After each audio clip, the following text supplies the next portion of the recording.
وقتی انسان از زورش میبیاد دیگر هیچ کاری کردن نمیتواند، با داد و فریاد و گریه میکند.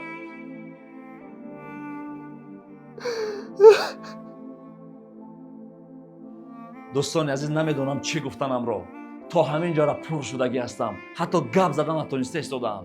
لیکن هیچ وقت شما فراموش نکنین که ما غلام کسی نبودیم، نیستیم و نخواهیم شد. هر یک چیز سوال و جواب دارد. بعضی ناتیستا در قلب همین کمپیرک‌ها کینه و نفرت جا کردن که حالا ما زبان روسی را خوب میدونین، همین صحبت ما رو میتونین با زبان روسی کنید یا که تیتر نویسید، پهن کنید تا به همگی برسد.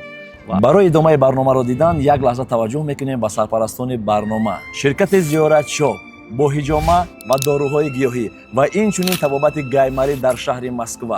تمام داروهای گیاهی با نرخ‌های دسترس. شما میتوانید خود حاضر فرمایش دین، تحویل به تمام شهرهای روسیه و اینچنین به تاجیکستان وطن عزیزمون به شهر دوشنبه. یکی از نماینده‌های شرکت زیارت شاپ برادر عبدالله. بله. عذر زیاد دوستان عزیز، این حالت رو دیده کمی احساساتی شدم. از روزی که حالت دیدم راستی نوارم گرفتن نتوانسته ایستادم و منتظر ایستادم که باز چی گپ میشود، چی کار میکند، چه بهانه ها میکوبند. یک چیز رو هیچ وقت فراموش نکنید. وقتی که انسانیت یک چیز در قلبش هست، آزاد حرف زدن نمیتواند، جای سخت خواهد ترکید. ما ملت تاجیک در طول تاریخ به هیچ کشور هجوم نکرده ایم. هر یک چیز اندازه دارد، صبرم اندازه خود را دارد. ما بگذار اتمی بمب نداشته باشیم یا اینکه دیگر اروژها را نداشته باشیم، همونها هم انسان آفرید.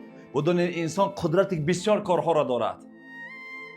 لیکن ما صبر داریم و این صبر هم اندازه دارد. تا به کی ظلم بالای ما میخواهیم این چیز خاتمه بخشیم. ملت تاجیک هیچ وقت راضی نیست به زندانی کردن او، چون که این بار اول نیست. یک بار تاریختان را ورق زنین. ملت تاجیک هزارها برای ملت شما جان داده‌اند، چه کارها کرده‌اند. همین از قدردانیتان. ما به کشور شما از روی خرسندی نمی رویم. شرایط نتیجه جهانی است که امروز ما را مهاجر به کشور شما کرد. ما از روی مجبوری می رویم.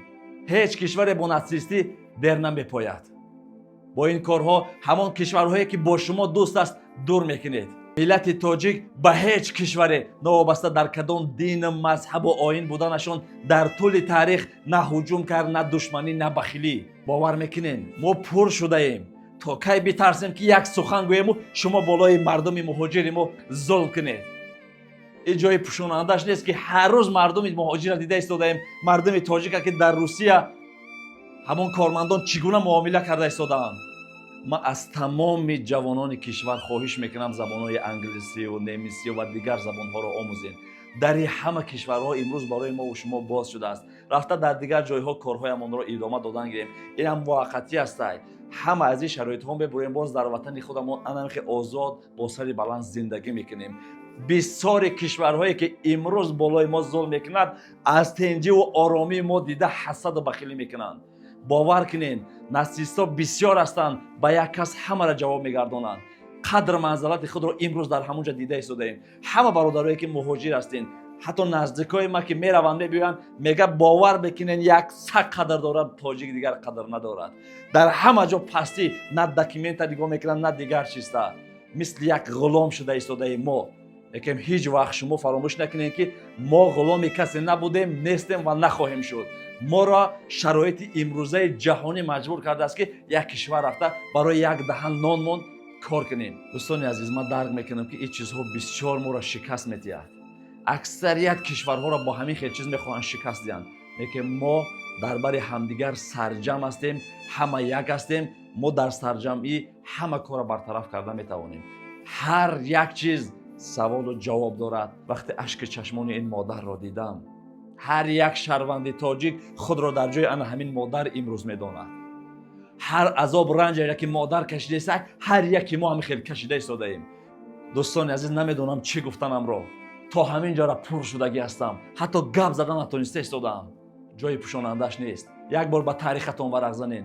ملت تاجیک بهر شما چه جانبازی های نکردند، چقدر مردم از دست رفتگی هست. تا امروز در پهلویتان بود هست. همین است جوابی خوبی. با یک زندانی کردن او هیچ مردم آرام نمی شود، چرا که بار اول نیست، چندین نفر می شود.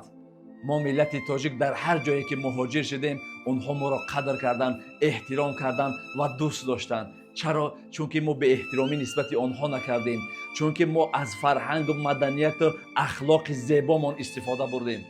اونها ما را دوست داشتن. ما از همون مردم خودتان بپرسین که ملت تاجیک با اونها چگونه مهربان هست. حتی همون کمپیرک هایی که ما در خانه هاشون کار میکردیم ما را چنان دوست میداشتن، نمیخواستن که ما از اونجا به کشورمون برگردیم.